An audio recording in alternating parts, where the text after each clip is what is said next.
सफ़र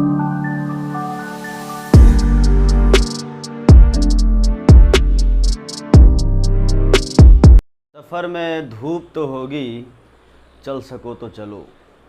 सफ़र में धूप तो होगी, चल सको तो चलो।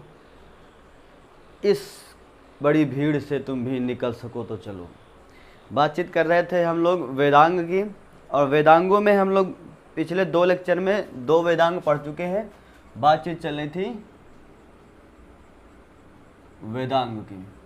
वेदांग 6 तरह के बताए थे, 1 2 3 4 5 एंड 6। शिक्षा, कल्प,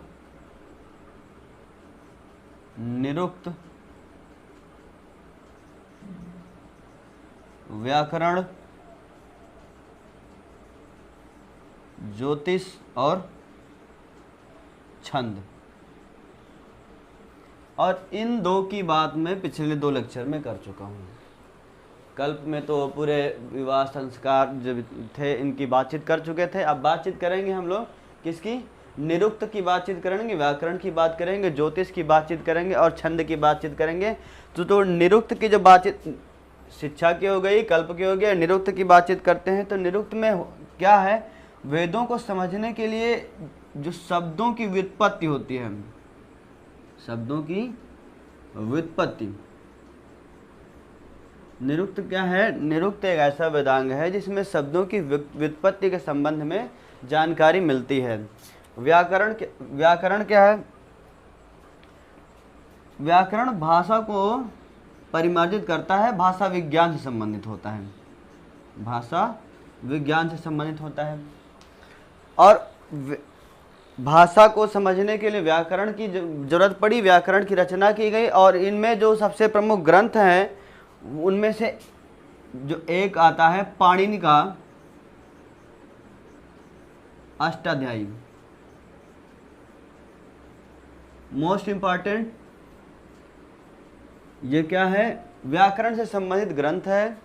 ये पाणिनि का अष्टाध्यायी है। पतंजलि,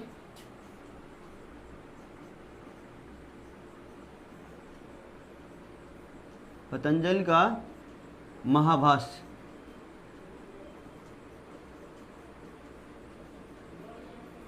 पतंजलि का महाभाष्य हो गया, और कात्यायन का वार्तिक हो गया।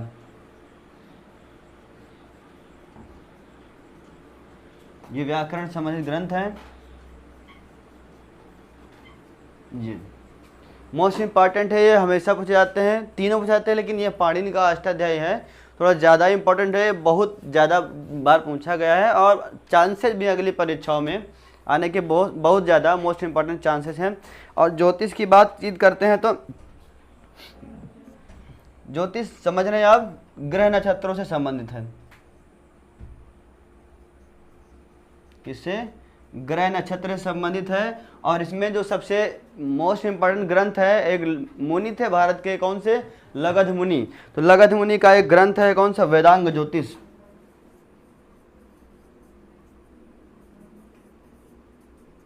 इनका ग्रंथ है वेदांग ज्योतिष।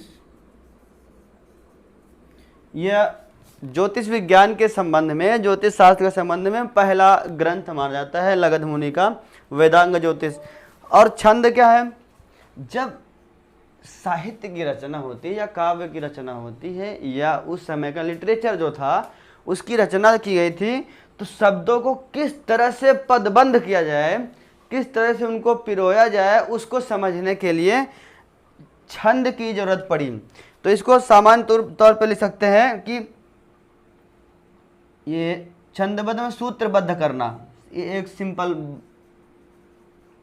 शब्द में बातचीत करें। और सूत्रबद्ध छंद के संबंध में जो सबसे बड़ा ग्रंथ माना जाता है उस समय का, ये पिंगल सूत्र या छंद सूत्र बोल देते हैं इसको। छंद सूत्र लिखा किसने था? पिंगल ने।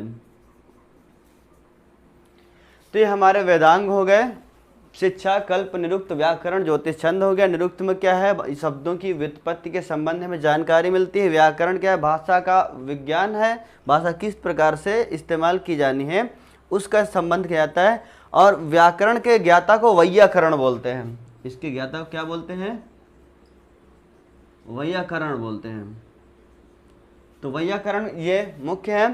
पाणिनि है, पतंजलि है और कात्यायन है। पाणिनि ने अष्टाध्यायी लिखा है, पतंजलि का महाभाष्य है और कात्यायन का वार्तिक हो गया। ज्योतिष के संबंध में ग्रह नक्षत्र, ज्योतिष जान रहे हैं आप लोग, एस्ट्रो, और एस्ट्रो में ग्रह नक्षत्र से संबंधित जानकारी मिलती है और ज्योतिष समझ रहे हैं।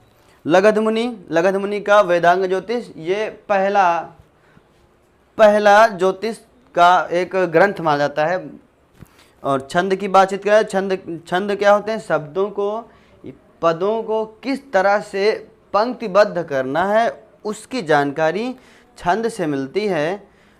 समाहित करना, पिरोना, जैसे एक माला में मोतियों को पिरोते हैं उस तरह से शब्दों को किस तरह से पिरोना है उसकी जानकारी, या उन्हीं को छंद कहते हैं जो रचनाएं होती हैं।